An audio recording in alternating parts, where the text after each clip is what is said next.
सर्वांग येथे पुन्हा सर्वांचे सुपरिचित असे वैकुंठवासी हरिभक्त परायण नामदेव बाबा दामाजी अधिकारी यांचे सुपुत्र हरिभक्त परायण हिरण नामदेव अधिकारी तसेच हरिभक्त परायण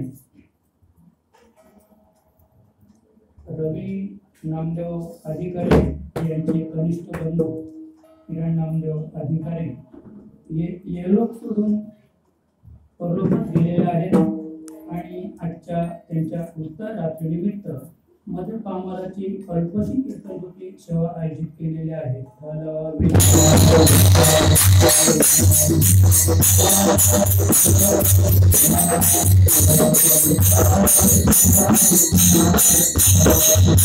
आपल्या सेवेसाठी घेतलेला अभंग पैठणपूर रहिवासी शांती ब्रह्म शांती सागर नाथराया यांचा 4 चरणाचा देहाविषयी महत्व सांगणारा उत्तम असा अभंग आहे.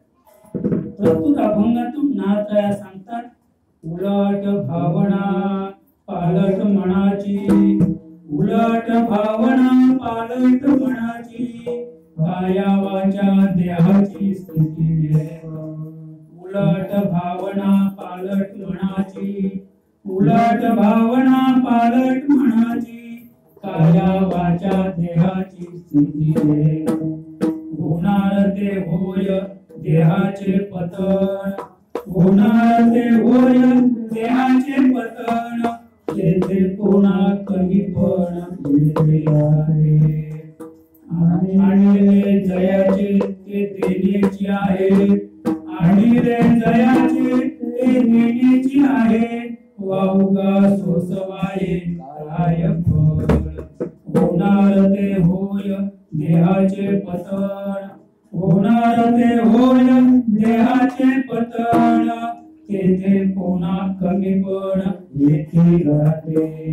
एका जनार्दनी वाहुगा पसार, एका जनार्दनी वाहुगा पसार, व्यर्थ हवभर झाले पाणी. होणार ते होय देहाचे पतन, होणार ते होय देहाचे पतन, तेथे कोणा कमी पण येथे राहते. पांडुरंग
तर प्रथम थोडक्यात सांगायचं म्हणजे कलियुगा माझी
कलियुगा माझी करावे कीर्तन तेने नारायण भेटी. आणि आम्ही प्रत्येक कार्यक्रमातून नमूद करत असतो की तुकोबारायांचं हे जे अभंग आहे त्या अभंगातून तुकोबाराया सांगतात की मनुष्य देहाला आल्यानंतर प्रत्येक मनुष्य प्राण्याने संतांना शरण जाऊन सद्गुरूला शरण जाऊन सद्गुरूकडून अनुग्रह घेऊन आणि ती नामाची मात्रा घेऊन आम्ही आपल्या या नाशवंत देहाचं सोनं केलं पाहिजे. आणि का तर त्याचं महत्वाचं कारण कलियुगामाची करावे कीर्तन, कीर्तनाने नामस्मरणाने नामचिंतनाने भगवंताच्या भजनानं मनुष्य प्राण्याला मोक्ष प्राप्त होतो, मुक्ती मिळते. म्हणून तुकोबा सांगतात की प्रत्येक मनुष्य प्राण्याने आपल्या जीवनामध्ये कीर्तन केलं पाहिजे.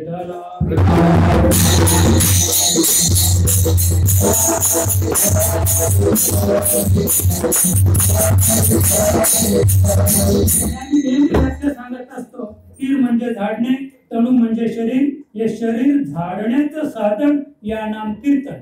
बरं का, नाम संकीर्तन साधन पै सोपे. जळतील पापे जन्मांतरीची, अनेक जन्मांची पाप जाळायची असेल तर नाम संकीर्तन, सकीर्तन नाही. काही म्हणतात नाम सकीर्तन, सकीर्तन संकीर्तन. आणि असं कीर्तन आपण आपल्या जीवनामध्ये केलं ते कीर्तन म्हणजे करावे कीर्तन.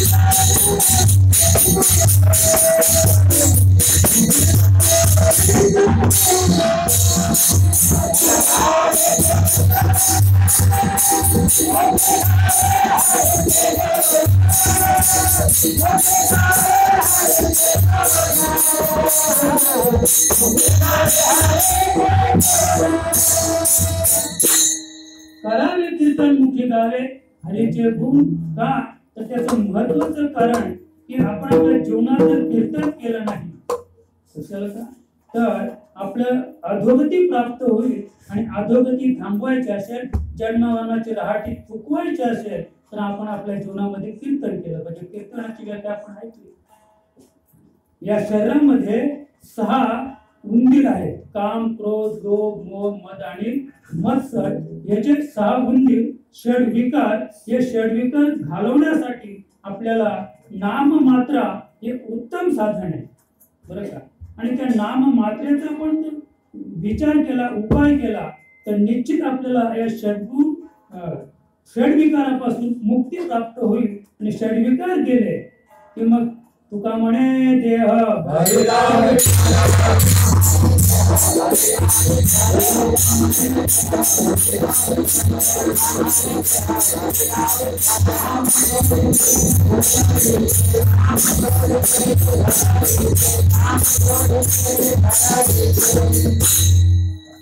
म्हणजे षडविकार निघून गेले.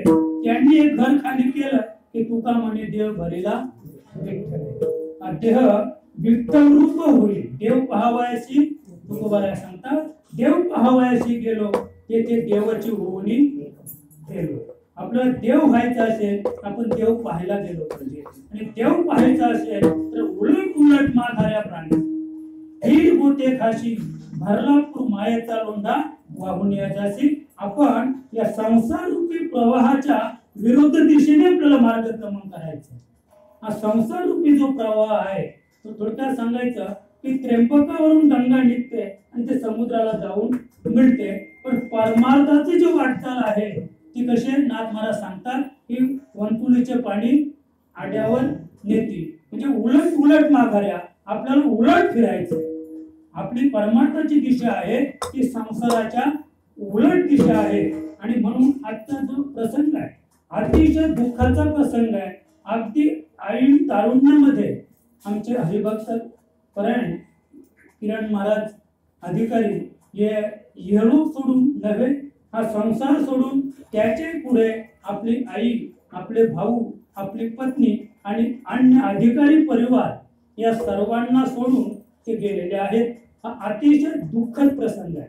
जरी दुःखद प्रसंग असेल तरी आपण त्याच्यातून सुटायचं असेल तर या ठिकाणी स्वर्गावरोहण या ग्रंथाचं पारायण केलं गेलं 7 दिवस.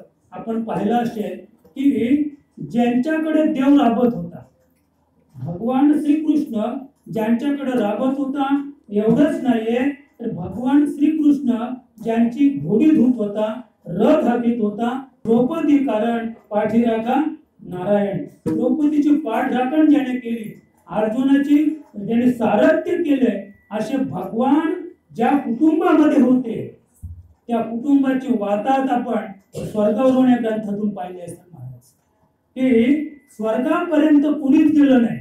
फक्त एक धर्मराजा गेला. तरी जाताना सुद्धा अतिशय त्यांना यातना भोगाव्या लागल्या. त्यांचा एक अंगठा गळून पडला आणि एवढं रक्त वाहत होतं की महापूर चालू होता त्या अंगठा तुटल्यानंतर किंवा अंगठा गळल्यानंतर. म्हणजे धर्मराजाची सुद्धा अतिशय वाताहत झाली का फक्त थोडंसं खोटं बोलला होता नरात्वा कुंजरो. आणि ते सुद्धा देवाच्या सामन्यावर ते सुद्धा देवाने सांगितलं की धर्मराजा आता आपल्याला जर युद्ध जिंकायचं असेल तर द्रोणाचार्य जे आहेत त्या द्रोणाचार्यांबरोबर युद्ध करण्याची कोणाची ताकद नाहीये. आणि द्रोणाचार्य आश्वस्थामा नावाच्या आपल्या मुलावर एवढं प्रेम करतात की आश्वस्थामा मेला एवढं सुद्धा त्याला सहन होणार नाही हे फक्त देवाला माहित होतं. आणि म्हणून देवाने अशी माव केली की कौरव पक्षामध्ये आश्वस्थामा नावाचा एक हत्ती होता. तो हत्ती भीमराजाला मारायला सांगितला. तो हत्ती मारला गेला. हत्ती मारल्यानंतर मग भीमाला सांगितलं आता म्हण काय आश्वस्थामा मेला एवढं म्हटलं. आश्वस्थामा मेला सगळ्यांनी बोंब मारले. आश्वस्थामा मेला आणि द्रोणाचार्याच्या कानावर आवाज झाला आश्वस्थामा मेला. पण त्याचा विश्वास कुणावर होता? राजा धर्मावर. त्याने लगेच युद्ध थांबवलं. ते सेनापती होते त्यावेळेचे. लगेच ते धर्मराजाकडे आले आणि धर्मराजाला विचारलं, राजा काय झालं? पण देवाने सांगून ठेवलं होतं आता आठवं म्हण, नाहीतर आपलं युद्ध जिंकता येणार नाही, अधर्माचा बिमोड करता येणार नाहीये. आणि म्हणून धर्मराजा म्हणाला आश्वस्थामा मेला आणि हळूच म्हणाला नर अथवा कुंजर. नर एवढा आवाज आला द्रोणाचार्याला, कुंजरोचा आवाज आला नाही. नर अथवा कुंजर म्हणजे त्याने सांगितलं की देवा आश्वस्थामा मेला, पण नेमका तो आश्वस्थामा नावाचा हत्ती मेला म्हणजे नर मेला की हत्ती मेला हे मला माहित नाही, पण आश्वस्थामा मेला नर, जरा जोरात नर म्हटले आणि हळूच म्हटले कुंजर. त्याने नर ऐकलं आणि लगेच काय केलं, सिद्धासन घातलं आणि भगवंताचं नामस्मरण केलं आणि आपला प्राण परमात्म्यात विलीन केला. आपला देह लगेच ठेवला, कारण माझा पुत्र मेला हे त्याला सहन झालं नाही.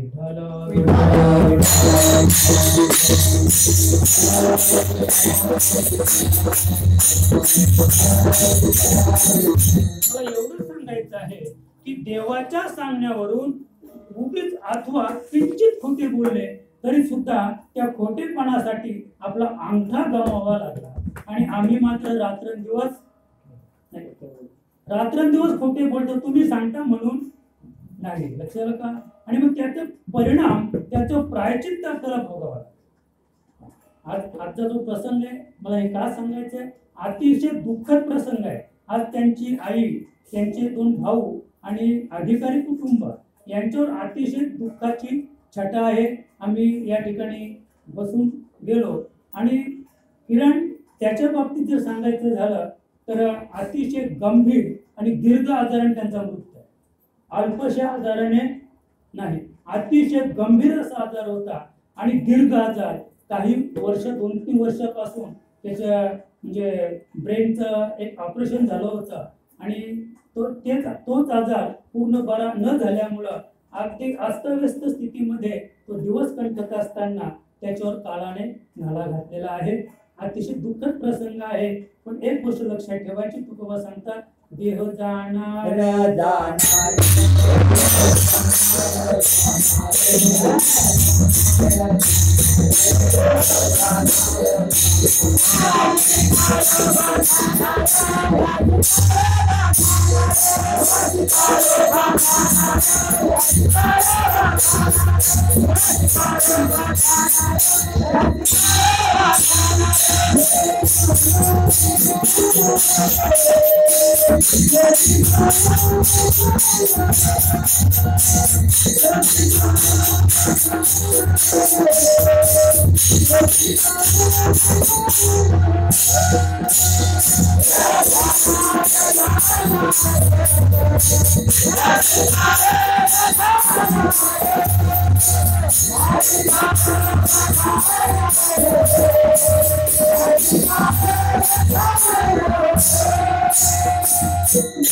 सांगतात देह जाणार तर देह करताय नाशिवंत देह मनाचा निश्चय सद्गुरूचे पाय हृदयास. नाशिवंत देह नात्रया सांगतात मनाचा निश्चय, आपल्या मनाचा निश्चय झाला पाहिजे की हा देह कसा आहे, हा देह नाशिवंत मलमूत्राचा बांधा, वरी चर्म घातल रे कर्म किडकाचा सांधा. म्हणजे असा हा नाशिवंत देह आहे. हा मनाचा निश्चय झाला तर सद्गुरूचे पाय हृदय असं आपल्या सद्गुरूचे आपल्या हृदयामध्ये जर विराजमान केले. आता किरणच्या बाबतीत सांगायचं झालं तर ते आनंद संप्रदायाचे सदस्य होते, एक आनंद संप्रदायाचे साधक होते, ते नामधारक होते. आणि तरलो तरती हा भरवसा नामधारकाचा ठसा. त्याच्या पुढे सांगतो बीज भागून केले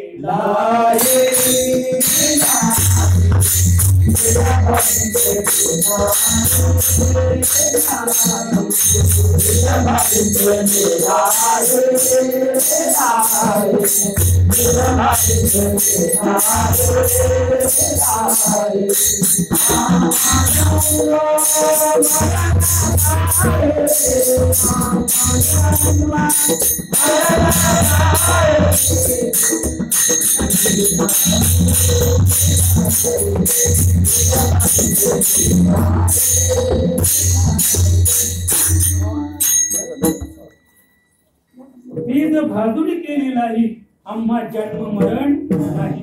परमार्थ एवढ्यासाठी करायचे, एकदम भाजलेलं बीज उगवेना कदा. भाजले ते बीज उगवेना कदा, भाजलेलं बीज कधीच उगवत नाही.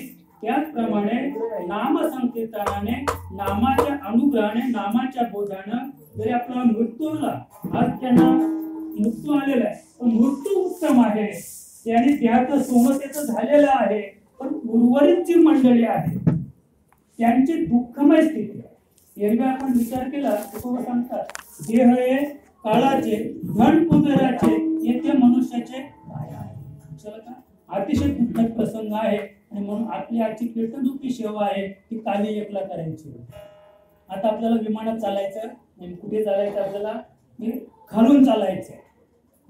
दुःखद प्रसंगाविषयी आपल्याला बोलायचंय. अतिशय दुःखद प्रसंग आहे आणि तरी सुद्धा देह जावो अथवा आम्ही परब्रह्मचे आहोत. जो नामधारक आहे, नामधारकाचा विचार आपण केला तर देह जावो अथवा राहो. तुकोबा सांगतात पांडुरंगी दृढ भाव. तुकोबा काय सांगतात की देह गेला तरी जाऊ दे, पण पांडुरंगाचं चरण सोडू नका. पण त्याच्या पुढे नाथ राय सांगतात देह जावो अथवा राहो आम्ही परब्रह्मची. मरण माझे मरुणी गेले मज केले. त्याच्या पुढे सांगतो आम्ही जितेची मेलो जितेची मेलो. तुकोबा सांगतात आम्ही कसे मेलो, जिवंतपणे जे मेलेले आहेत. राजा परीक्षितीच्या बाबतीत सांगायचं झालं तर त्यांना जेव्हा सांगितलं की 7 दिवसात सर्पदंशाने मृत्यू, तक्षक नावाचा नाग चावेल आणि त्याच्याने तुला मृत्यू येईल, एवढं सार्वभौम सत्ताक राजा परीक्षिती त्याने ऐकलं. आणि हे जे संपूर्ण जे राज्य आहे, सार्वभौम राज्य, त्रैलोक्याधिपती, नुसतं पृथ्वीचंच राज्य नव्हतं, स्वर्गाधिपती होते राजा परीक्षिती आणि पाताळाचं राज्य सुद्धा चालत होतं. पण एवढं कळल्यानंतर लगेच संपूर्ण राज्याची धुरा जनमेजय यांच्याकडे दिली आणि त्यांनी लगेच काय केलं, 7 दिवसात मृत्यू म्हणून यमुनेच्या काठावर गेले. त्या ठिकाणी 88,000 ऋषी होते आणि तिथे जाऊन आणि मग त्यांनी ठरवलं की आता आपलं काय करायचंय, भागवताचं पारायण करायचंय. कारण मी नेहमी सांगतो की गीता सांगते जगावं कसं. उत्तम आयुष्य जगायचं असेल, उत्तम आचरण करायचं असेल, आपल्या जीवनामध्ये जीवनाचं साफल्य करायचं असेल तर गीता वाचावी. आणि उत्तम मृत्यू कसा प्राप्त होईल, जन्म मृत्यूची राहटी कशी चुकवता येईल, याचं उत्तम ज्ञान प्राप्त करायचं असेल तर भागवताचं पारायण करावं. आणि भागवताचं पारायण करण्यासाठी तिथे सुद्धा गीता असो भागवत असो अधिकारी पुरुषाच्या मुखातून ते श्रवण केलं पाहिजे. त्याला महत्व कधी येत आहे की भागवत ऐकायचं असेल, श्रवण करायचं असेल तर ते अधिकारी पुरुषाच्या मुखातून ऐकलं पाहिजे. आणि म्हणून राजा परीक्षितीला भागवत ऐकायचं होतं, पण तिथे नियुक्ती कुणाची केली, शुकमुनींची नियुक्ती केली की जे सुखासारिके पूर्ण वैराग्यशील अशी शुकमुनी, आणि त्यांची नियुक्ती केली. म्हणजे दोन्ही अधिकारी होते बरं का. शुकमुनी अधिकारी पुरुष होते आणि राजा परीक्षिती सुद्धा अधिकारी पुरुष होता. ज्या काळाला भिवून भगवान श्रीकृष्णाने ज्या काळाला भिवून, काळाला घाबरून आणि काय केलं, आपला मृत्यूलोक सोडला आणि निजधामाला निघून गेले. त्याच काळाला ज्या राजा परीक्षितीने दोरखंडाने करकचून बांधला, राजा परीक्षिती काळाला कधीच घाबरला नाही. एवढी महान सत्ता त्या राजाकडे होती, एवढा अधिकार राजा परीक्षितीचा होता. पण जेव्हा ते शुकमुनींच्या मुखातून भागवत श्रवण करायला लागले, 7 दिवस एकच आसनावर होते महाराज. ते शरीर म्हणजे दगडासारखं कडक झालं होतं. मी नेहमी सांगतो की ज्या वेळेला तक्षक नावाचा नाग आला आणि राजा परीक्षितीला दंश केला तर राजा परीक्षिती हल्ला सुद्धा नाही.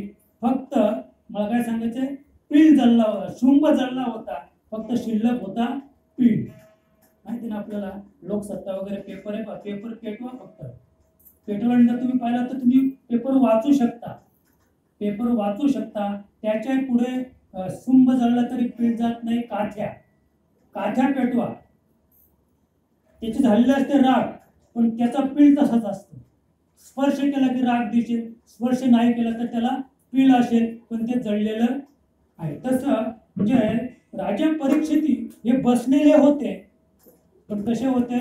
मरण माझे मरून गेले, ते जिवंतपणीच मेले होते. आणि म्हणून तक्षक नागाने जरी त्याला दंश केला तरी त्याचा काही त्याच्यावर परिणाम झालेला नाही.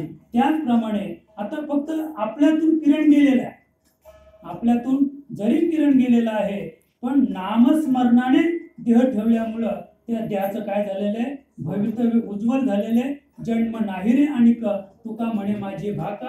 प्रत्येक मनुष्य प्राण्याला एवढ्यासाठी साहस करायचे बरं का, की पुन्हा जन्म येणार नाही. आमच्या कबीर महाराज सांगतात, मरना परना सब कोई कहे, मर जाने न कोई शरीर मध्ये, ऐसा मरना होगा फिर जन्म न होय कबीर होते. असं मरा, पुन्हा जन्माला येता पुन्हा जन्म येणारच नाही, असं मरायचे ठरलं.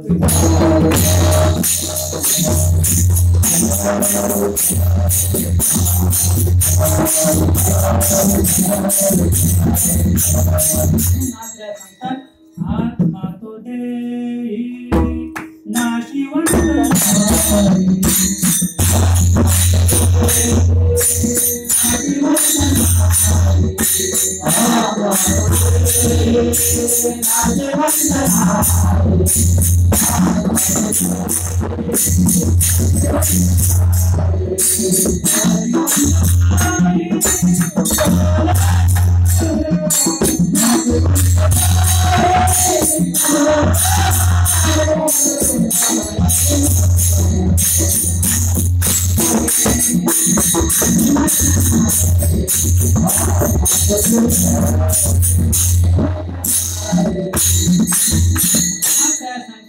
आत्मा तो देही, या देहामध्ये जो आत्मा आहे तो नाशिवंत नाहीये.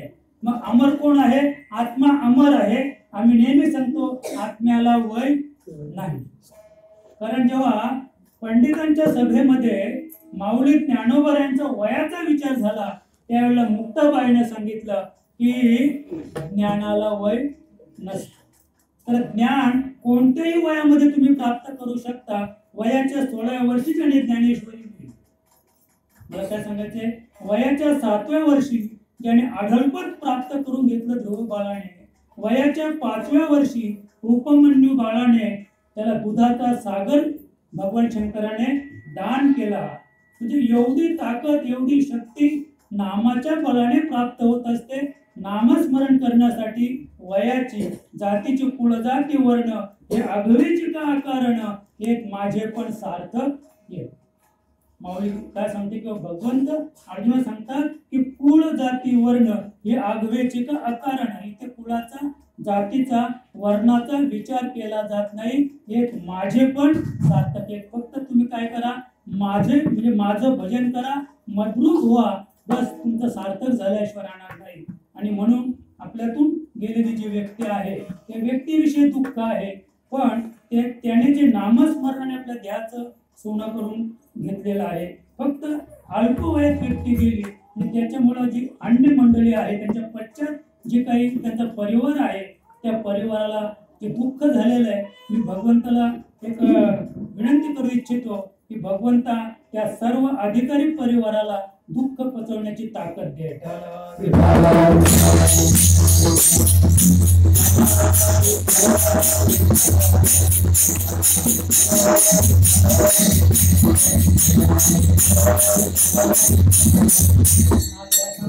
आवासी पाहुणा नरदेही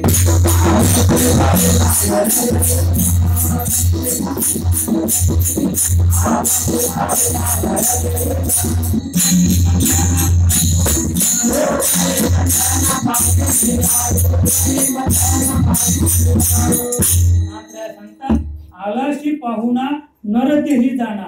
या देहामध्ये तू कोण आहेस? पाहुणा आहेस बरं का, पण चुकवी बंधना पासून ही संधी आहे. त्या पाहुण्याला, आत्मराजाला ही संधी आहे की याच देही याच डोळा भोगू मुक्तीचा सोहळा. म्हणजे बंधन चुकवता येईल बरं का.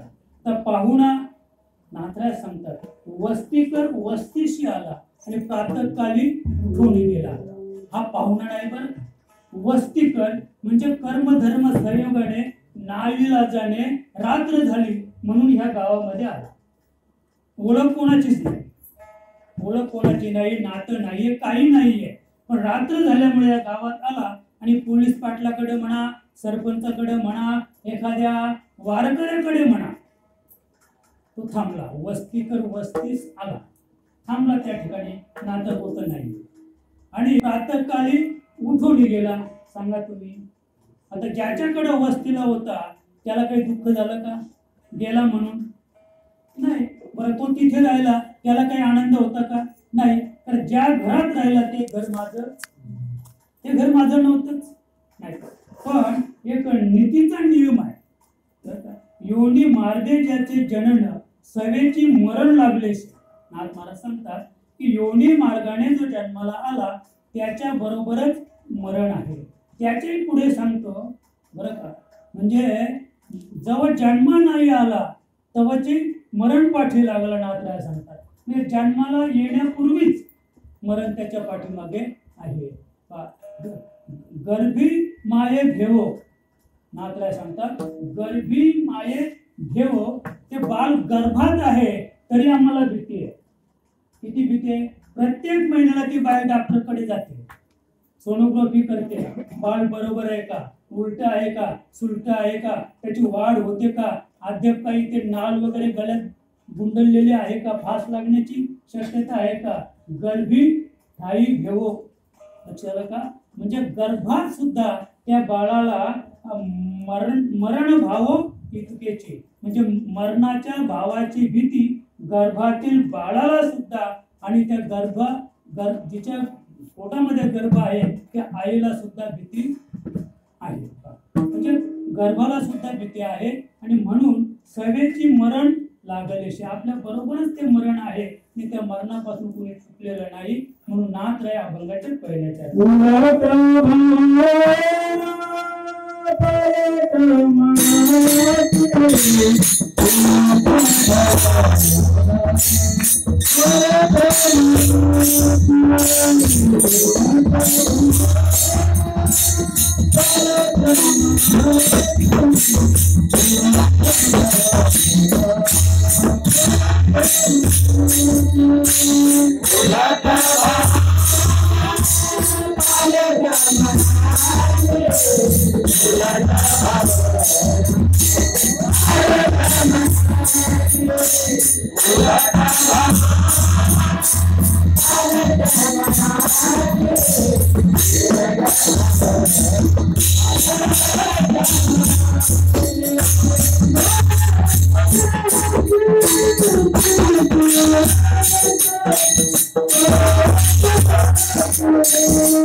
उलट भावना पालट मनाची.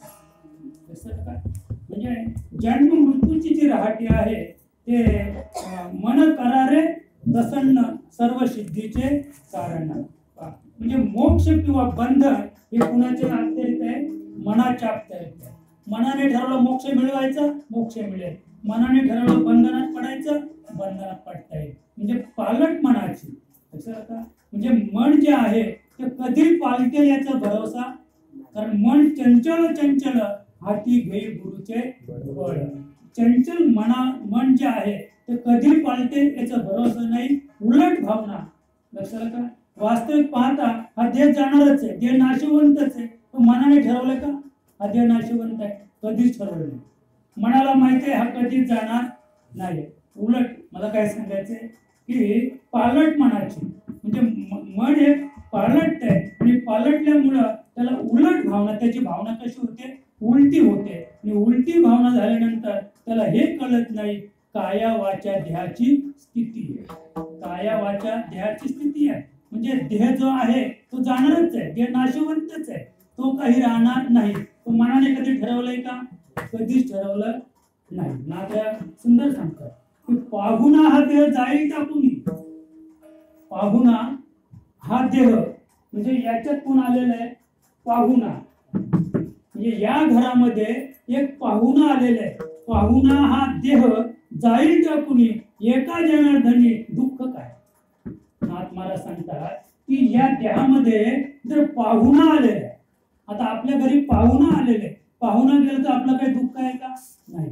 पण त्याच्यासाठी आत्मज्ञानाविना पार्थ सर्व कार्य,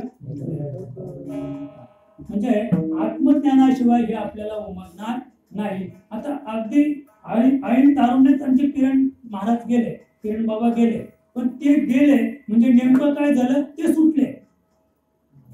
मला काय सांगायचंय, या देहातून त्यांचं प्राणक्रमण झालं म्हणजे ते काय झाले? या संसारातून, नाशवंत मायारूप संसारातून ते सुटले आणि त्यांच्या आत्म्याचं सोनं झालं.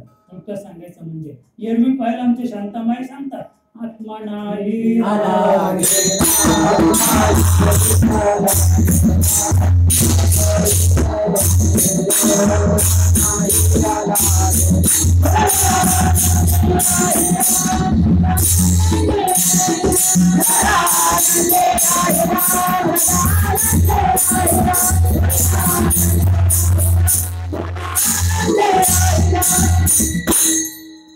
आत्मा नाही आला गेला सदा आनंदी राहिला. शांतामाई सांगते की आत्मा येते नाही, आत्मा जात नाही. आत्म्याचं स्वरूप आहे आनंद रूप, आणि आनंद रूप स्वरूप असल्यामुळं आता हा देह या ठिकाणी टाकलेला आहे. देह ठेवला, आत्मा निघून गेला. पण आत्मा निघून गेल्यानंतर नाथ मला वासनेच्या संगे जन्म घेणे लागे. मग ती जी वासना आहे, वासने जे बाई होय हरिरूप.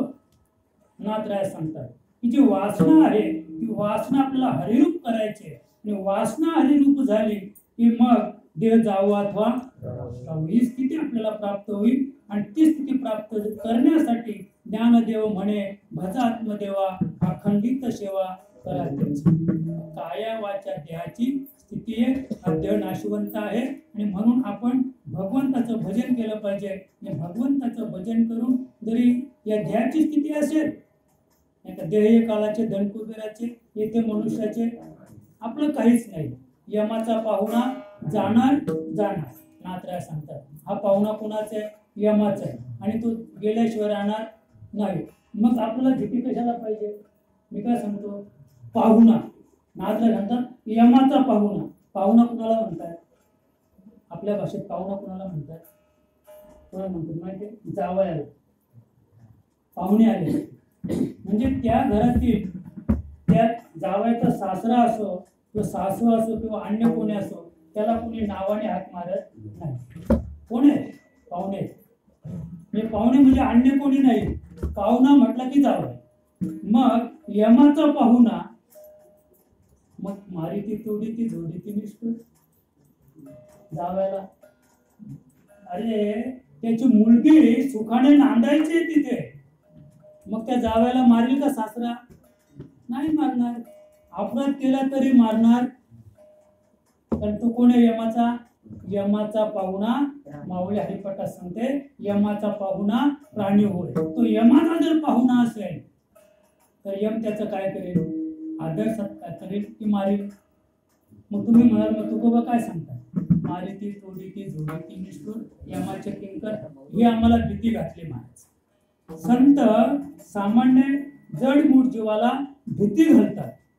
का भीती घालतात?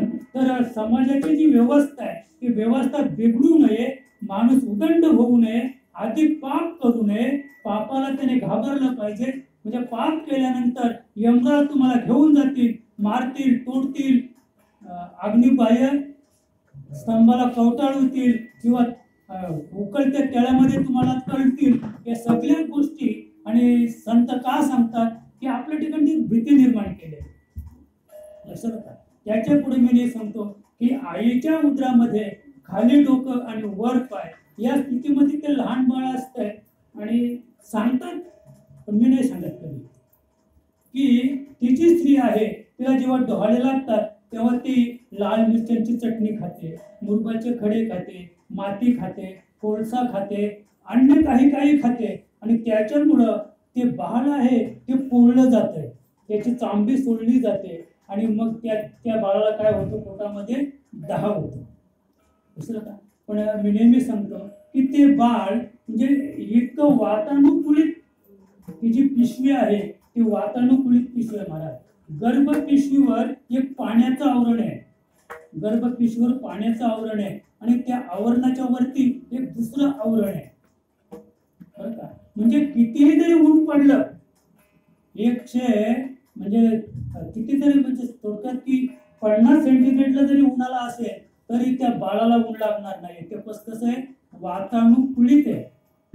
त्या स्त्रीची काय अवस्था होत्या, मग बाळाला काय होणार नाही. स्त्री पडो उठो जडो आजारी पडो, तो बाळ सुरक्षित, कारण ते वातानुकूलित म्हणजे पिशवीमध्ये आहे आणि त्याची पाठराखण भगवंत करत असतो. त्याला कधीच कुठल्याच प्रकारची बाधा किंवा इजा होणार नाही. कशाला का? तरी आम्ही सांगतो. कशाला का? हे का सांगावं लागतंय? तर एक भीती, समाजाला भीती संत घालतात, तर भीती घातल्याशिवाय धर्म साबूत राहणार नाही असं. तेव्हा एक थोडक्यात आपला विषय पाहायचा झाला तर नाथराय दुसऱ्या चरणात सांगतो.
होणार ते होय देहाची पतन. आपण कितीही थांबवण्याचा प्रयत्न केला, कितीही देवाला आपण नवस जरी केला तरी मृत्यू हा कुणालाही टाळता येत नाही. कर्माचा सिद्धांत आहे. जिथे प्रभू रामचंद्राला फक्त सांगतो की ज्याचं 99,000 वर्ष आयुष्य होतं, राजा दशरथाचं फक्त 99,014 करायची होती आणि प्रभू रामचंद्राला तो अधिकार होता. प्रभू रामचंद्र तर यमधर्माला म्हटले असते की 99,000 आहे, पुढे फक्त 14चा आकडा टाका, तरी त्याने लगेच पहिलं फोडलं असतं आणि 14 वाढवले असते. पण प्रभू रामचंद्राने सुद्धा कर्माचा सिद्धांत मोडला नाही. त्याचे पुढे सांगतो भगवान श्रीकृष्ण 125 वर्ष जगले, पण जाताना सांगितलं की माफी मागून सांगतो, 10 मिनिटं अधिक घेतली. म्हणजे 11 वाजता कीर्तन संपलंच पाहिजे, 11 वाजून 10 मिनिटं झाले की कीर्तनकार सांगतात माफी मागतो, 10 मिनिटं जास्त घेतली. भगवंत जाताना म्हणाले 100 वर्षच जगायला पाहिजे होतं, पण माफी मागतो, 25 वर्ष जास्त घेतली. म्हणजे भगवान श्रीकृष्ण 125 वर्ष जगले, पण त्याने सांगितलं की मी कर्माचा सिद्धांत म्हणून 25 वर्ष जास्त घेतली, पण माफी मागवली. कशी घेतली? माफी मागितली म्हणून त्याला दिली, अन्यथा 25 वर्ष जास्त जगता आलं नसतं. थोडक्यात की मृत्यू हा कुणालाही टाळता येत नाही. तुम्ही कुणाकडे जरी तक्रार केली मृत्यूच्या बाबतीत तरी मृत्यू टाळता येत नाही. होणार ते होय देहाचे पतन. म्हणजे देहाचं पतन हे ठरलेलं आहे, ते झाल्याशिवाय राहणार नाही. फक्त तेथे कोणा कमी पण येते जाते. अगदी थोडं सांगतो, एक बादरायण न्याय. बादरायण म्हणजे बोर. बादरायण न्याय थोडक्यात सांगतो मी की एक प्रवासी आणि आपली बैलगाडी घेऊन प्रवास करत असताना एका गावामध्ये आला. त्याने ठरवलं आता आपण कुठेतरी रात्र झालेले प्रवास म्हणजे आपण थांबवलं पाहिजे आणि कुठेतरी वस्ती केली पाहिजे. म्हणून तो गावामध्ये ती गाडी घेऊन फिरत असताना एका घराच्या समोर बोरीचं झाड होतं. एका घराच्या समोर बोरीचं झाड होतं. त्या बोरीच्या झाडाखाली पाहिलं आणि जाऊन तिथे गाडी उभी केली. गाडी उभी केल्याबरोबर त्या घराचे जे मालक होते ते लगेच धावत आले. लगेच त्यांनी त्या बैलांच्या पट्टे उडवले, त्या प्रवाशाला खाली उतरवलं आणि गाडीचे झुकर खाली ठेवलं. बैल नेऊन गोठ्यात बांधले. बैलांना पेंडा पाणी सगळी व्यवस्था, त्या प्रवाशाची व्यवस्था केली. सगळं मी बादरायण संबंध सांगतो. सगळी व्यवस्था झाली. रात्रभर सुंदर गप्पा झाल्या, उत्तम जेवण झालं. पण त्या मालकाला वाटत होतं की सुनबाईचा कोणीतरी असेल. चौकशी नाही, ही व्यक्ती आपल्या सुनबाईचे कोणीतरी असतील. सुनबाईला वाटलं आमच्या सासरे मामांजीचे कोणीतरी नातेवाईक असतील. आता सुनबाईच्या लक्षात येत नाही, मामांजीच्या लक्षात येत नाही. दोघांनी ठरवलं आपले त्यांचे कोणीतरी असतील. म्हणजे त्यांना वाटलं की आपल्या बाळाचे कोणी दोस्त असतील आणि त्या बाईला वाटलं की आपल्या पतिराजांचे कोणीतरी असतील. सुंदर रात्रभर गप्पा झाल्या. दोघे ते पूर्ण कुटुंब जागत होतं, झोपलं कोणीच नाही. आणि मुलालाही वाटलं की कोणीतरी आपलेच नातेवाईक असतील. तर सकाळी उठल्यानंतर जेव्हा त्याने पुन्हा गाडी झोपली आणि ते गाडी हाकायला बसले तेव्हा ते सासरे बाबांनी सुनबाईला विचारलं, काय सुनबाई कोण तुमचे ते? म्हणजे मी त्यांना ओळखीत नाही. मग काय बाबा तुमचे? ते म्हणजे माझे, मला वाटलं तुमचं कोणी आहे काय? सुनबाई म्हणते मला वाटलं तुमचे कोणी नातेवाईक असतील. मग माझे नातेवाईक नाही, तुमचे नातेवाईक नेमकं आहेत कोण? म्हणून ते गेले म्हणे थांबा जरा, आपण कोण? मग त्याने सांगितलं मी तुमचा कोणीच नाही, मी तुमचा नातेवाईक नाही, काय नाही. फक्त तुमचा ना माझा संबंध आहे बादरायण संबंध. म्हणजे माझी जी बैलगाडी आहे तिला जे झुकर आहे ते झुकर आहेत बोरीच्या झाडाचं आणि तुमच्या घरापुढे बोरीचं झाड आहे. म्हणजे संबंध जो आहे तो झुकर आणि बोरीचं बादरायण संबंध. एरवी तुमचं आणि माझं काही संबंध नाही. तसे आपण सगळी मंडळी जी एकत्र नात्या गोत्याच्या संबंधाने एकत्र आलेलो आहोत. आपला संबंध कसा आहे? बादरायण संबंध आहे. अन्यथा तुम्ही माझे नाही, मी तुमचा नाही, पत्नी नवऱ्याची नाही, नवरा पत्नीचा नाही, आई कुणाची नाही, बाप कुणाचा नाही, लेख सुद्धा कुणाचा.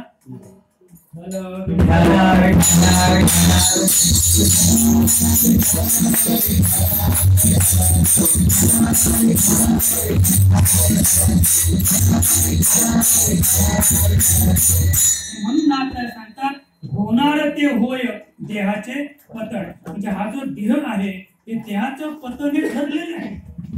आज न उद्या, मला काय सांगायचंय, आज न उद्या म्हणजे काय उपचार करुणी वाया. यमाचा पाहुणा जाणार जाणार, काय उपचार करुणी वाया.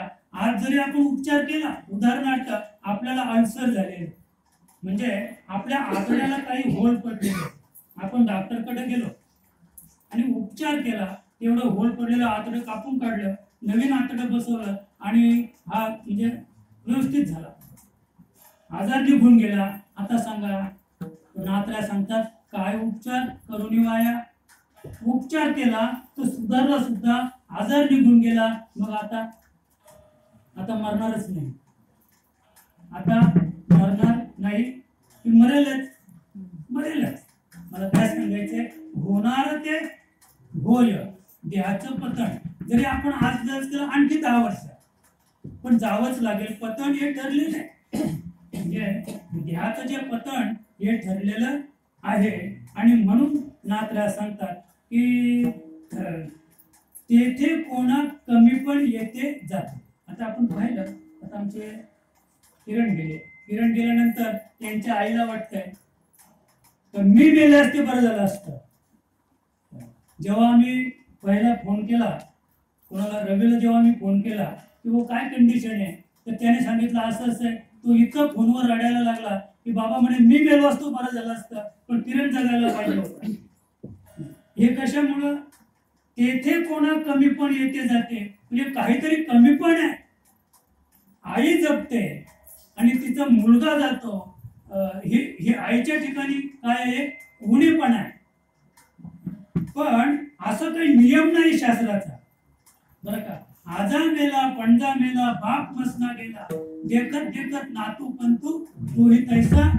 मी सांगतो की आजा मेला पणजा मेला बाप मसना गेला, बरं जाऊ द्या, चांगली गोष्ट आहे ना. एखाद्याचा बाप मेला तर वाईट आहे का, नाही का. आजा मेला पणजा मेला बाप मसना गेला, पण ज्याचा बाप मेला त्याचा नातू पंतू तोही तैसा झाला. आता बरं आहे का. मला काय सांगायचंय, आपला मुलगा मरावा, आपला नातू मरावा आणि पंतू मरावा तरी याने जगावं, पण हे कोणाच्या हातात आहे, हे कोणाच्या हातात आहे का. आपला मुलगा मेला, आपला नातू मेला, आपला पंतू मेला तरी हा आहे, हे कोणाच्या हातात नाहीये. आणि म्हणून तेथे कोणा कमीपण येते जाते, इथे उणेपणा नाही आणि येथे कमीपणा सुद्धा नाहीये. देह जाणार आहे, ज्याचं आयुष्य जेवढं आहे. महाराज आपण जेव्हा जन्माला येतो त्याच वेळेला मी नेहमी सांगतो की आपल्याला वयाची मर्यादा नाही, एक विशिष्ट श्वास दिलेले आहे. आपल्याला एक विशिष्ट श्वास दिलेले आहेत, तेवढे श्वास आपण घेऊन येतो आणि तेवढे श्वास घेतो, त्याच्यापेक्षा एक सुद्धा श्वास जास्त घेण्याचा अधिकार आपल्याला नाही बरं का. मग तुम्ही म्हणाल की 100 वर्षाचं आयुष्य आपल्याला आहे, होतं आज सुद्धा आहे, मग चांगदेव 1400 वर्ष कसा जगला, मग त्याने कर्माचा सिद्धांत मोडला असं म्हणावं लागेल. पण चांगदेवाने कर्माचा सिद्धांत मोडला नाही, त्याला जेवढे श्वास दिले होते 100 वर्षामध्ये जेवढे श्वास घ्यायचे तेवढे श्वास घ्यायला त्याने 1400 वर्ष लावली. मला काय सांगायचंय, 100 वर्षामध्ये जेवढे श्वास घ्यायचे होते तेवढे श्वास त्याने किती वर्ष पुरवले, 1400 वर्ष पुरवले. 1400 वर्षानंतर त्याला सुद्धा जो शेवटचा श्वास त्याने घेतला तो पुन्हा बाहेर आलाच नाही. म्हणजे आम्हाला जेवढे श्वास दिले, श्वासावर गणित आहे, वयावर गणित नाही. 100 वर्षाचे श्वास असं काही नाहीये. तुम्ही 100 वर्षाचे श्वास तुम्हाला दिले असतील, तुम्ही 125 वर्ष जगू शकता. किंवा अतिशय धावपळीचं जीवन तुम्ही जगले तर तुम्हाला जरी 100 वर्षाचे श्वास दिले असतील, तुम्ही वयाच्या 80 वर्षी मरू शकता. का मेला, म्हणजे टेन्शनने मेला. टेन्शन वाढलं की श्वास वाढतो, टेन्शन वाढलं की श्वास वाढतो. टेन्शनने डोक्याचं रक्त गरम होत आहे. टेन्शनने काय होत आहे, आपल्या म्हणजे मेंदूला जो पुरवठा आहे ते पुरवठा होणारं जे रक्त आहे ते अतिशय थंड रक्त असते. ते रक्त गरम झालं की मग त्या आपल्या म्हणजे मेंदूला पुरवठा करणाऱ्या ज्या रक्तवाहिन्या आहेत त्या फुटतात, फाटतात. रक्त गरम झालं की ते फाटतात आणि ते एकदा फाटल्या की मग आम्ही म्हणतो काय झालं, लकवा मारला किंवा अटॅक आले. अटॅक येण्याचं ते किंवा ते महत्वाचं कारण आहे टेन्शनमुळे रक्त हे गरम होत आहे, झोप लागत नाही. आणि या सगळ्या गोष्टींवर आपल्याला जर मात करायची असेल तर आपण हा विचार केला पाहिजे. मी नेहमी सांगतो की मृत्यूवर मात करायची असेल तर फक्त विचाराने मात होऊ शकते आणि अविचाराने कोणतीही व्यक्ती अल्प वयामध्ये किंवा अल्प आयुष्यामध्ये किंवा 100च्या आतमध्ये मरू शकते. आणि म्हणून आपल्याला सांगतात की होणार ते होय देहाचे पतन, होणारच ते झाल्याशिवाय राहणार नाही. आणि तेथे कोणा कमी पण येते जाते. तिथे काही कमीपणासारखं किंवा उणेपणासारखं काही नाही. ज्याचं आयुष्य भरलं तो गेला आणि त्याच्यातही जर तो उत्तम जगला असेल, नामस्मरण केलं असेल, तर त्याच्यासारखा पुण्यवान या जगात दुसरा कोणी नाही. खरी मुक्ती त्याने मिळवली. तो खरा या संसारातून तो खरा सुटला आणि लवकरात लवकर त्याने या म्हणजे आपल्या आत्म्याचं वय खुंटवून आता नाही येणे जाणे, सहज खुंटले बोलणे, आता यायचं नाही आणि जायचं नाहीये, या स्थितीला पोहोचून तो परमात्मा स्वरूप झाला. हे त्याचं ते भाग्य आहे, तो पुण्यवान आहे. आणि म्हणून नाथराज तिसऱ्या चरणात सांगतो, आहिले जयाचे ते देण्याची आहे, आहिले जयाची ते देण्याची आहे,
आहिले जयाची ते देण्याची आहे,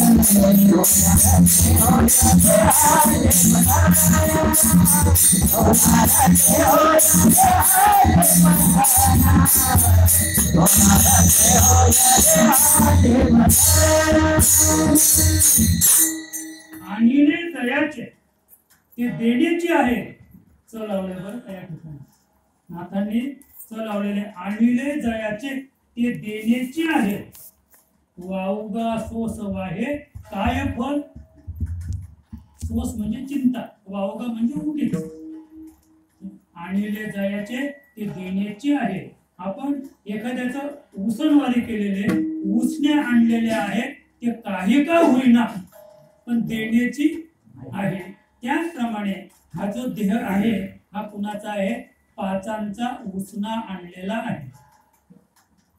पृथ्वी, आप, तेज, वायू आणि आकाश या पंचतत्वाचा हा सांगाडा आहे. आणि या पाचापासून हा स्थूल देह बनलेला आहे. आणि हा पाचापासून स्थूल देह बनल्यामुळं या आता नुसतं स्थूल देह आहे. उदाहरणार्थ याचं पाणोत्क्रमण झाल्यानंतर आता स्थूल शिल्लक नाही का, स्थूल शिल्लकच आहे. मग याच्यातून गेला कोण, सूक्ष्म देह, ज्याला लिंग शरीर म्हणतात, ज्याला वासनामय देह म्हणतात. ती वासनामय देह गेला. आणि वासनामय देह नुसता जात नाहीये, तर ते आत्म्याला वासनेचं आवरण आहे. आणि आम्ही या ठिकाणी जे कर्म केले कर्म झाले, त्याची भोगा आले, उपजले मेले. नाथराय सांगतात की केले कर्म झाले. या देहामध्ये आम्ही जे बरे वाईट कर्म करतो, त्या बऱ्या वाईट कर्माचं आत्म्यावर एक आवरण येते. आणि त्या आवरणामुळं तो आत्मा हा देह सोडल्यानंतर ते आवरण बाजूला होऊन ते कर्म भोगण्यासाठी त्याला पुन्हा जन्म घ्यावा लागतो. मग तो जन्म माणसाचाच असेल असं नाहीये. पुन्हा एक योनी कोटी कोटी फेरा आणि मग लागे वारा मानवाचा. पण मी नेहमी सांगतो की या मनुष्य देहामध्ये आपण जे कर्म केलेले आहे, हे कर्म तुम्ही गायीचा, बैलाचा, डुकराचा, किडीचा, मुंग्याचा, पक्ष्याचा, पशुचा, वृक्षाचा म्हणजे अन्य देहामध्ये तो आत्माच गेल्यानंतर या देहात केलेला भोग तो त्या देहात भोगू शकत नाही का. तर इतर जे जीव जंतू आहेत त्यांना हे ज्ञानच नाहीये. सुख आणि दुःख भोग या देहाचा, तो पशुचा, पक्ष्याचा, वृक्षाचा तो भोग नाहीये. त्याला पशु काय पाप पुण्य जाणते. समजा आता आपण या ठिकाणी पाप केलं, मनुष्य द्यायला आपण अतिशय पाप केलं आणि उद्या आपण बैलाच्या जन्मात गेलो तर बैल जाणतो का? नाही. तुम्ही जशी हाकाल तशी, जशी पाग मारली की तू या बाजूला फिरणार, उजव्याची पाग मारली तर गाडी उजव्या बाजूला जाईल. त्यांना हे ज्ञान आहे का इकडे जायचे की इकडे जायचंय? नाही. म्हणजे पशु काय पाप पुण्य जाणती, उत्तम मध्यम भोग भोगिती. म्हणजे त्यांना आम्ही भोग भोगतो याचीही जाण नाहीये. थोडक्यात की मनुष्य देहामध्ये केलेले पाप पुण्य भोगण्यासाठी 184 योनी भोगल्यानंतर पुन्हा जेव्हा माणसाचा जन्म येईल, पुन्हा जेव्हा माणसाचा जन्म येईल तेव्हा आपल्याला तो भोग भोगावा लागेल प्रारब्ध रूपाने. अगदी थोडक्यात सांगायचं म्हणजे भीष्म राजाची जी स्थिती होती, धृतराष्ट्राची जी स्थिती होती, धृतराष्ट्राने भगवंताला एकदा प्रश्न विचारला की देवा, एकाच दिवशी एकाच वेळेला माझ्या डोळ्यासमोर 100 पुत्र मारले जावे, याचं कारण काय? देवाने पाहिलं हा धृतराष्ट्र आहे, तो ज्ञानाने आणला आहे आणि डोळ्याने सुद्धा आणला आहे. आता आणल्या माणसाला काही सांगून उपयोग नाही. मग त्याला तुम्ही डोळे मिटा, कारण त्याला डोळे होते, धृतराष्ट्राला डोळे होते पण त्या डोळ्याने त्याला दिसत नव्हतं, आणि म्हणून ते डोळे मिटल्यानंतर चर्मचक्षू तो पाठीमागे गेला, 50 जन्म पाठीमागे गेला. किती जन्म? म्हणजे तो 50 जन्म पाठीमागे एक म्हणजे माणूस होता आणि पारध्याच्या घरी जन्माला आला होता, पारधी होता तो. आणि जेव्हा तो पारद करायला जंगलात गेला तर एक मोठं वडाचं झाड होतं आणि वडाच्या झाडाच्या ढोलीमध्ये पक्ष्यांची 100 पुरं होती आणि त्या झाडावर अनेक हजारो पक्षी बसलेले होते. आता तो पारधी असल्यामुळं त्याने आयडिया लढवली, तो झाडावर वर काढला, वरती ढोलीचं ते वरचं तोंड त्याने बंद केलं आणि खालून आग लावली. सांगतो मी पूर्वीचे, आमच्याकडे तुमच्याकडे नसतील ते, आमच्याकडे आदिवासी जमात आहे. समजा त्याला घुस मारायची असं ठरवलं त्याने, तर नुकताच वाक्य काढलेलं आहे, ते अंदाज आहे या बिळामध्ये घुस आहेच. मग काय करायचं? थोडासा पाला बाजूला जमवायचा, त्याच्या तोंडावर पेटवायचा आणि त्यांच्या बरोबर एक सुपडी असायची, त्या हरपीत राहायचं. हरपीत राहिलं की जेवढा धूर येईल तेवढा बिळात जाईल आणि धूर बिळात गेला की आतून घुस बाहेर येते. घुस बाहेर आली की यांनी दाबलीच, लगेच तो काय करायचा? मारायचा. तसं धृतराष्ट्र पारध्याच्या जन्मात असताना त्या धुरीच्या खालच्या होळातून त्याने आग केली, धूर केला आणि त्या धुरामध्ये त्या पक्ष्यांची 100 पुरं एकाच वेळेला मारली गेली आणि बाकी यांचे डोळे वगैरे फुटले, काही पक्षी उडून गेले वगैरे वगैरे. हे 50 जन्म पाठीमागे पाहिले आणि तेव्हा केलेले ते कर्म ते भोगण्यासाठी 50 जन्मानंतर जेव्हा त्याला धृतराष्ट्र म्हणून तो पृथ्वी जन्माला आला तेव्हा त्याला ते मागचं प्रारब्ध उभं राहून एकाच वेळेला महाराज 100 पोरं त्याच्या डोळ्यासमोर मारली गेली. काय दुःख असतं. त्याच्या पुढे सांगतो भीष्माचार्यांचं सांगतो. भीष्माचार्यांनी सुद्धा जेव्हा युद्ध संपलं आणि तिथे धर्मराज आणि भगवान श्रीकृष्ण गेले, भीष्म पर्वणी किंवा तिला भीष्मगीता म्हणतात, म्हणजे भीष्म हे शरपंजरी असताना त्या ठिकाणी जे तत्व भगवंताने राजा भीष्माला सांगितलं त्याला भीष्मगीता म्हणतात. आणि म्हणून शरपंजरी असताना भीष्मराजाने आणि देवाला प्रश्न विचारला की देवा, माझ्यावर हा प्रसंग का? आम्ही योग्य आहे, पण एवढी म्हणजे प्रतिकूल परिस्थिती माझ्यावर का आली? मग सांगितलं डोळे मिटा. डोळे मिटले, 50 जन्म मागे गेले भीष्मराज. 50 जन्म मागे गेल्यानंतर त्याने पाहिलं तर ते शिकारला चालले होते आणि शिकारला जात असताना रस्त्यावर एक सरडा पडला होता. मला पडला होता म्हणजे चालला होता सरडा. याने काय केलं? बाणाच्या टोकाने तो सरडा उचलला आणि एक गंमत म्हणून बोरीच्या झाडावर फेकला. तो सरडा बोरीच्या झाडावर फेकून दिला. बोरीच्या झाडावर फेकल्यानंतर त्याच्या सर्वांगाला बोरीचे काटे बोचले, गुंतले काटे आणि तो सरडा तिथे नुसती हवा प्राशन करून 6 महिने जगला होता. किती महिने? 6 महिने हवा प्राशन करून बोरीच्या काठीमध्ये अडकून काढला होता. हे कोणी पाहिलं? राजा म्हणजे भीष्म राजाने पाहिलं. आणि तेव्हा भीष्माला कळलं की मी मागच्या 50 जन्मापूर्वी अशा प्रकारचं हे पाप केलं होतं आणि ते आज मला या ठिकाणी भोगायला आलेले. उत्तरायण नाही आणि दक्षिणायन सुद्धा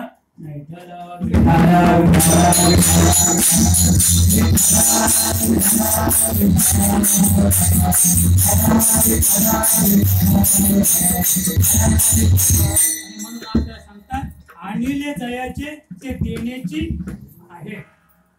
आणि म्हणून मृत्यू समयी आपल्याला एवढ्या ज्या वेदना होतात तर प्रत्येकाचं प्रत्येकाला द्यायचं आहे. तेव्हा आमचा देह क्षीण होतो. आम्ही जेव्हा मृत्यूच्या शय्यावर असतो त्यावेळेला हे पाचही जण उभे असतात. कोण? पृथ्वी, आप, तेज, वायू आणि आकाश ही पंचतत्व अगदी चारही बाजूने हाकारतात. माझं मला दे, माझं मला दे असं. आणि देणं हे सोपं नाही. एक पण उसणं देणं सोपं आहे. दुसरीकडून कर्ज काढता येईल, तुमचं फेडता येईल, पुन्हा त्यालाही वायदा करून आणखी दुसरीकडून आणता येईल, त्याचंही देता येईल. पण हे जी उसणवारी आहे ही उसणवारी फार कठीण आहे महाराज. आणि हे पाचांचं पाचाणा देण्यासाठी आपल्याला म्हणजे जामीन पाहिजे. आणि या पृथ्वी तलावर एकच जामीन आहे, त्याचं नाव आहे सद्गुरू. सद्गुरू जर मध्यस्थी असेल तर सद्गुरूच हे करू शकतो. सद्गुरू त्यांना थांबवू शकतो. थांबा, देतो, थांबा जरा, अद्याप वेळ आहे. मला काय सांगायचंय, सद्गुरू आपलं आयुष्य वाढवू शकतो, त्या पाचांना थांबवू शकतो, पण देण्याची आहे, द्यावंच लागेल, दिल्याशिवाय जमणार नाही. पण तरी सुद्धा नाथराय सांगतात की एवढं आहे मग वाऊगा सोस. कसं आहे सोस? कसं आहे सोस? म्हणजे चिंता. म्हणजे उगीच आम्ही चिंता वाहतो आणि चिंता वाहून त्याचं काय फळ? वाऊगा सोस वाहे काय फळ? म्हणजे आपण ती चिंता वाहतो. कसली? संसाराची चिंता. बरं, संसाराची जी चिंता वाहतो, मुलाबाळांची चिंता वाहतो, घरादाराची चिंता वाहतो. एवढंच नाही तर या देहाला काही दुःख झालं तरी सुद्धा आम्ही शांत म्हणजे गपचूप बसतो, डोक्याला हात लावून बसतो. म्हणजे ही एक काय चिंताच आहे. म्हणजे कबीर महाराज सांगतात, चिंताशे घटे चतुराई, दुःख से घटे शरीर, पाप से घटे लक्ष्मी, कह गए दास. चिंता से घटे चतुराई. बुद्धी भ्रष्ट जर व्हायचं असेल तर चिंता.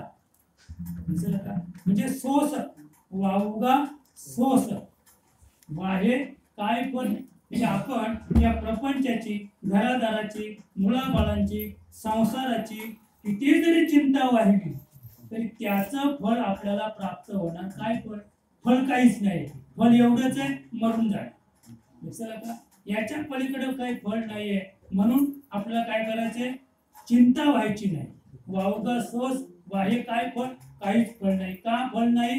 तर आणले जयाचे, आणले जयाचे ते देण्याची आहे, ते द्यावंच लागणार आहे. पाचांचा आणलेला हा उसना देव त्याचा त्याला देणेच आहे. मग तुका म्हणे कार्य नाशिवंता, तुका म्हणे कार्य नाशिवंतासाठी. लक्षात का? आणि देवासभेसाठी पाडितोषे. ते नाशिवंत देवासाठी आम्ही ज्याच्यासाठी आलो नाही का, त्याच्या आम्ही काय करतो? तुटी पडतो. म्हणजे त्याच्यापासून आपण वेगळे होतो. आणि वेगळं व्हायचं असेल, देवरूप व्हायचं असेल तर पाचांचं हे शरीर पाचांना परत केलं पाहिजे. पाचांचं पाचांना दिलं की आपण सुटलो.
एका जनार्दनी वाऊगा पसार व्यर्थ हवभर झाले प्राणी.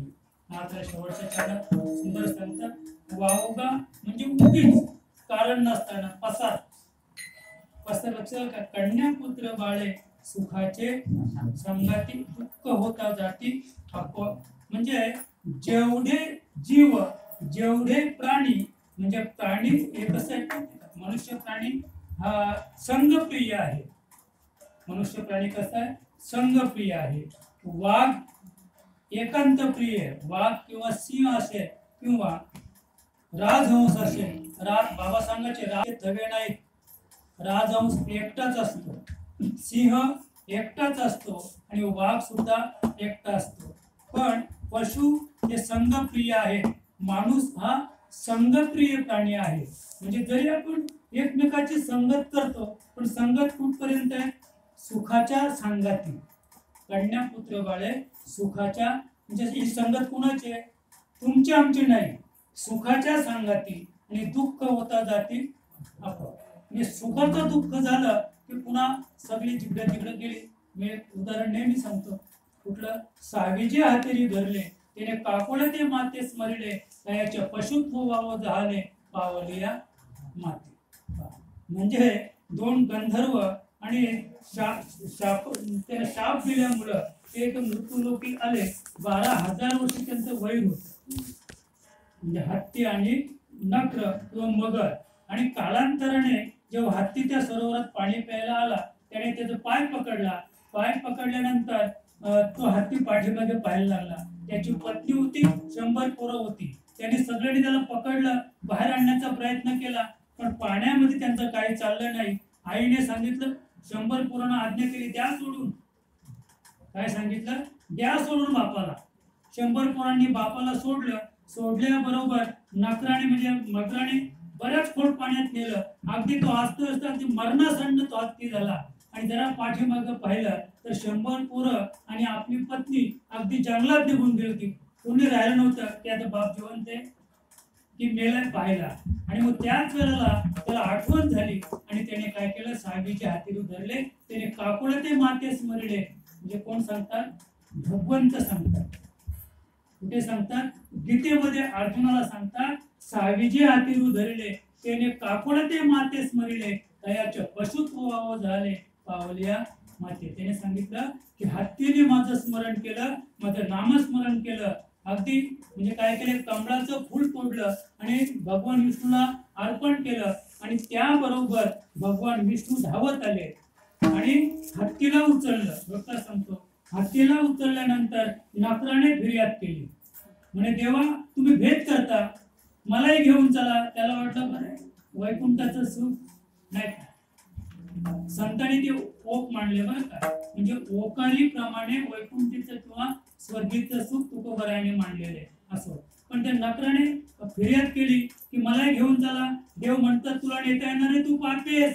म्हणे मी गीतेत असं ऐकलंय की जो पुण्यवान आहे त्याला देव दिसतो. आता मी माझ्या उद्या डोळ्याने तुम्हाला पाहतो. तुम्ही ज्या अर्थी मयूरपिच्छधारी आहात, शंखचक्रधारी आहात आणि तुम्ही हत्तीला घेऊन चाललात, मी माझ्या उद्या डोळ्याने पाहतो. त्या अर्थी मी पापी नाहीये, मी सुद्धा पुण्यवान आहे. त्यालाही उचलावं लागलं, नकराला सुद्धा उचलावं लागलं. नकराला घेऊन जात असताना निम्न रस्त्यात गेले आणि मग गरुडाने फिर्याद केली की देवा मला आता एवढी भूक लागलेली आहे की मी तुम्हाला वैकुंठाला पोहोचू शकत नाही. आता काय करायचं ठरवा, नाहीतर मी आता काय होईल, भुकेने खाली पडेल आणि तुमची सुद्धा फजिती झाल्याशिवाय राहणार नाही. ठरवा काय करायचं. म्हणे तू सांग काय करायचं. म्हणे आता असं कर, ते नकराला खाऊन टाक. मगर बरोबर होता. जरी म्हणजे त्या ठिकाणी गरुडाने त्या मगराचा मांस जरी खाल्ला असेल, काय सांगतो मी, तरी त्या मगराला काय झालं? उत्तम गती प्राप्त झाली. कारण तो कोणी सांगत होता? भगवंताच्या सानिध्यात होता. आणि त्याला खाल्ल्यानंतर त्याचे जे रक्त पडलं, जे तुकडे तुकडे काही ठिकाणी पडले, ते श्रीलंका. त्याच्या आधी लंका सोन्याची नव्हती. मला हे सांगायचंय. अगदी तुम्ही भावार्थ रामायण वाचा, आपल्या लक्षात येईल की लंका तेव्हा सोन्याची झाली की ज्या ज्या ठिकाणी त्या नकराचं मांस पडलं, ज्याच्या ठिकाणी त्या नकराचं रक्त सांडलं गेलं, त्या ठिकाणी ती संपूर्ण भाग तो काय झाला? सोन्याचा झाला. कशामुळे झाला सोन्याचा? कुणाची संगती केली? भगवंताची संगती केल्यामुळं त्या नाशिवंत त्या नकराच्या देहाचं काय झालं? सोनं झालं. त्याच्या पुढे सांगतो की पूर्वीचे राजे राजवाडे जेव्हा यज्ञ करायचे आणि यज्ञ केल्यानंतर त्याचं नावच असायचं अश्वमेध यज्ञ. म्हणजे वारू सोडायचा, एक घोडा सोडायचा आणि अतिशय तो रूपवान सुंदर असा फार उंची किमतीचा घोडा, आणि त्याच्या कपाळावर एक पत्र लिहायचं आणि त्या घोड्याला जो कोणी अडवेल त्याच्याशी युद्ध करायचं, त्याला जिंकायचं आणि त्याच्याकडून खंडणी वसूल करायची आणि संपूर्ण दिग्विजयी, संपूर्ण विश्व विजेता झाल्यानंतर संपूर्ण खंडणी आणायची आणि काही वर्ष तो यज्ञ चालायचा. आणि तो यज्ञ पुरा झाला की जो घोडा सोडला होता तो घोडा कापायचा. तो घोडा काय करायचा? त्या यज्ञामध्ये कापायचा. जो घोडा विश्व विजेता आहे त्याला त्या ठिकाणी कापायचा. हा सुद्धा आम्ही पाहतो की MPSC किंवा UPSC परीक्षेमध्ये ज्याचा 1 नंबर यावा तो इन्स्पेक्टर व्हावा आणि त्याला कुठे पाठवावा? गडचिरोलीला पाठवावा. 5 वर्ष मी जगला तर बरा 5 वर्ष, नाही तर MPSC परीक्षेत किंवा UPSC परीक्षेत 1 नंबर आला, महाराष्ट्राने त्याचा गौरव केला, पण हा त्याच्यावर अन्याय आहे. गडचिरोलीला पहिली 5 वर्ष गडचिरोलीला जगला तर बरा. थोडक्यात सांगायचं म्हणजे तशा प्रकारे हा एक सुद्धा काय आहे? अन्याय. आणि म्हणून नाथराय सांगतात की एका जनार्दनी अवघा पसार. पसार म्हणजे एका सर्व निघून गेला वारा, निघून गेला मागे राहिला पसारा. म्हणजे जेवढं विश्व आम्ही पाहतो ते विश्व काय आहे? पूर्ण पसार आहे. आता आठवण म्हणून सांगतो, हे आमची छोटी नात आहे, 1-1.5 वर्षाची. तर ती मागताना काय मागते? पसार द्या. पसार. तर पसार काय? तर तिच्या आजीला विचारणार पसार काय मागते? पसार. तर पसार म्हणजे मोठी प्लॅस्टिकची पिशवी होती आणि त्या पिशवीमध्ये गॅस होती, सिलेंडर होतं, कुकर होतं, म्हणजे बरीच अशी संसार उपयोगी बरीच साधनं होती. मग ते पसार आणून मी दिला. त्याचं नाव काय होतं? ते म्हणते पसार द्या. आता पसार काय? मग पसार आणून दिल्यानंतर ती पिशवी दिली, ती सगळं भांडवल काढलं, ती गॅस लावली, बाजूला सिलेंडर ठेवलं, त्याच्यावर कुकर ठेवली, टोपशा होत्या, फार मोठं भांडवल होतं. त्या भांडवलाचं नाव काय? पसार. वावगा. तुम्ही सांगा, त्या गॅसवर कुकर ठेवली पण पाणी टाकलं नाही. त्या कुकरमध्ये तिने पाणी टाकलं होतं, पण 1 तासभर कुकर होतं ते पाणी थंडच. स्वयंपाक झाला नाही. जरी स्वयंपाक झाला नाही पण मला जेवायला आणलं होतं तिने. बाबा खा म्हणे, जेव्हा तुम्ही जेव्हा सुंदर झालाय. मला काय सांगायचंय? त्याचं नाव पसार. वावगा पसार. हा संसार कसा आहे? भातुकलीच्या खेळासारखा हा संपूर्ण संसार आहे. या संसारामध्ये आम्ही जेवढे चेहरे पाहतो, जेवढा आकार पाहतो, बरं का, उपजे ते नाशे, नाशिले ते पुनरुक्ती दिशे, घटिका यंत्र जैसे परिभ्रमिका. इथे येथे नाही उरो आले अवतार, येर ते पामर जीव किती. तुमचा आमचा तर काय? जिथे राम गेले, जिथे कृष्ण गेले, जगाचा बाप ज्याच्या म्हणजे काळाची सत्ता ज्याच्या हातामध्ये, भगवान श्रीकृष्ण सांगतील तसं काळाला वागावं लागेल. प्रभू राम सांगतील यमधर्माला तसं वागावं लागेल. पण राम सुद्धा गेले, कृष्ण सुद्धा गेले. मला एवढं सांगायचंय. तिथे आपण कसे आहोत? आपण पामर जीव आहोत. तेव्हा आपल्याला इथे काही जरी झालं तरी राहता येणार नाहीये. म्हणून याच देही याच डोळा भोगू मुक्तीचा सोहळा. प्रत्येकाने आपल्या जीवनामध्ये हरिभक्ती करा, संतांना शरण जा, तुळशीची माळ गळ्यात घाला, नामस्मरण करा आणि या ध्यानाचं पूर्ण करून घ्या. ज्ञानेश्वर माऊली माऊली तुकाराम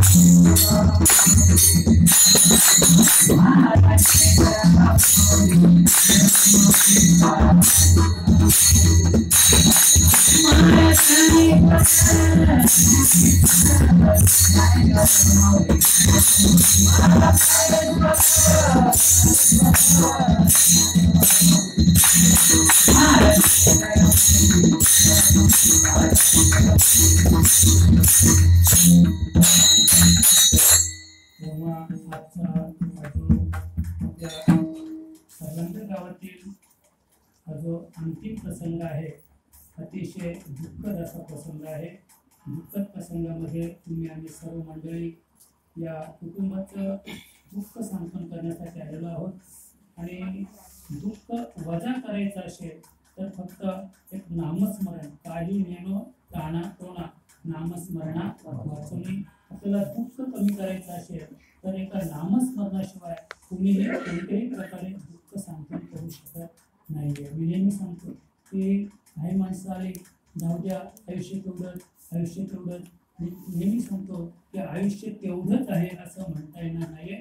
विचाराने आयुष्यावर मात करता येते. आणि म्हणून तुम्ही आम्ही सर्व मंडळीने या ठिकाणी जे विभूती इथून या गावातून या घरातून गेलेले आहेत, जिचं नाव किरण, बरं का.